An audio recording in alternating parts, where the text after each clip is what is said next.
தயவு செஞ்சு இந்த மாதிரி விஷயங்களை பண்ணாதீங்க அப்படின்னு சொல்லி ஆர்த்திகா அவங்க திடீர்னு எல்லார்கிட்டயும் கேட்டிருக்காங்க. என்ன ஆச்சுங்கிறத பார்க்கலாம். எல்லாருக்கும் தெரியும், கார்த்திகை தீபம் இந்த சீரியல்ல ஆர்த்திகா அவங்க நடிச்சாங்க. இந்த சீரியல் ரசிகர்கள் மத்தியில நல்ல வரவேற்பையும் கொடுத்திருந்துச்சு. இப்ப அவங்களுக்கு வருத்தத்தையும் கொடுத்திருக்கு. ஏன்னா ஆர்த்திகா அவங்க இரண்டாம் பாகத்துல சீரியல்ல இல்ல அப்படின்னு சொல்லலாம். எல்லாருக்கும் ஒரு கேள்வியும் ஏற்படுத்தி இருந்துச்சு. நிறைய பேர் ஆர்த்திகா கர்ப்பமா இருக்காங்க, ரொமான்ஸ் காட்சியில நடிக்க முடியாதுங்கிறாங்க, அதனாலதான் இப்படி எல்லாம் வந்து பிரச்சனை ஆயிருச்சுன்னு நிறைய வதந்திகள் எல்லாம் வந்து பரப்பி விட்டுட்டு இருக்காங்க. இதுக்கு ஆர்த்திகா அவங்க ஒரு உண்மையும் சொல்லியிருக்காங்க. சீரியல்ல நான் இறந்து போன மாதிரி காட்டினதுக்கு அப்புறம் நிறைய கேள்வி கேட்கறாங்க. நான் வந்து நிறைய சேனல்ல வந்து வேற வேற ப்ராஜெக்ட்ல கமிட் ஆயிட்டு அப்படின்னு சொல்றாங்க. சில பேர் பர்சனல் காரணங்களுக்காக விலகிட்டாங்க அப்படின்னு சொல்றாங்க. இந்த வதந்திய முதல்ல நிறுத்தணும், அதுக்கு நான் பேசணும். அதனாலதான் இந்த வீடியோ. 2 வருஷ பயணத்துல கடைசியா நான் இறந்து போற மாதிரி எடுத்தது, நான் ரொம்ப மனசு வலிச்சு நடிச்ச சீன். ஒவ்வொருத்தர்கிட்டையுமே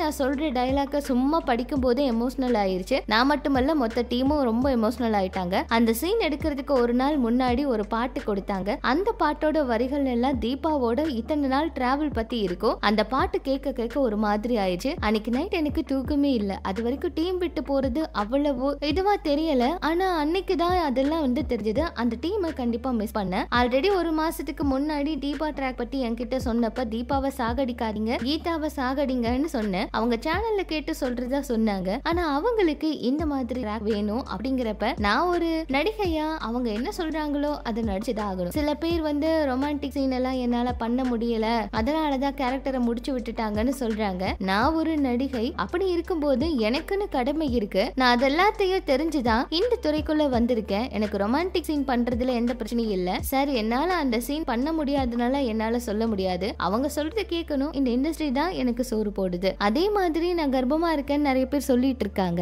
அது எல்லாமே வதந்தி. அது எல்லாமே போய் நான் மாசமாகும் போது நேரடியா உங்ககிட்ட சொல்லிடுவேன். சீரியலை விட்டு விலகிற அளவுக்கு எனக்கு எந்த ஹெல்த் இஷ்யூஸும் இல்ல. உங்க எல்லாரோட சப்போர்ட்னால தான் தீபா கேரக்டர் எந்த அளவுக்கு சக்சஸ் ஆயிருக்கு. இன்னொரு ப்ராஜெக்ட் வந்து கமிட் ஆயிருக்கேன். இந்த மாதிரி விஷயங்கள் எல்லாம் பரவதில்ல. கண்டிப்பா வந்து கமிட் ஆனா நானே உங்ககிட்ட சொல்றேன். தயவு செஞ்சு வதந்தி எல்லாம் பரப்பாதீங்க அப்படின்னு இப்ப வரைக்குமே அவங்க திருப்பி திருப்பி இதை சொல்லிட்டு இருக்க காரணம் வந்து இவங்களை பத்தி நிறைய வதந்திகள் பரவிக்கிட்டு இருக்கு. அடுத்து என்ன ப்ராஜெக்ட்ல வந்து கமிட் ஆயிருக்காங்க, அது இதுன்னு நிறைய பேர் வந்து கேள்வி கேட்டுட்டே இருக்காங்க. சொல்ல போனா அவங்க நிறைய சீரியல்ல நடிக்க இருக்கிறதா கூட தகவல்கள் எல்லாம் வெளியாகிட்டு இருந்துச்சு. அது எல்லாத்துக்கும் தான் இப்ப வரைக்குமே வந்து முற்றுப்புள்ளி வச்சுட்டே இருக்காங்க. இது எதுவுமே உண்மை கிடையாதுங்க, எனக்கு திருமணம் ஆயிடுச்சுன்னு சொல்லி தான் வந்து இந்த மாதிரி வேண்டான்னு சொல்லிட்டாங்க, இப்படிப்பட்ட விஷயங்கள் எல்லாம் கூட பரவிக்கிட்டு இருந்துச்சு. இது எல்லாத்துக்குமே முற்றுப்புள்ளி வச்சிருக்காங்கன்னு சொல்லலாம். அது மட்டும் இல்லாம ஆர்த்திகா அவங்க அடுத்து வந்து எந்த சீரியல்ல நடிக்க இருந்தாலும் கண்டிப்பா சீக்கிரமா ஃபேன்ஸ் கிட்ட அப்டேட் பண்றதா சொல்லியிருக்காங்க.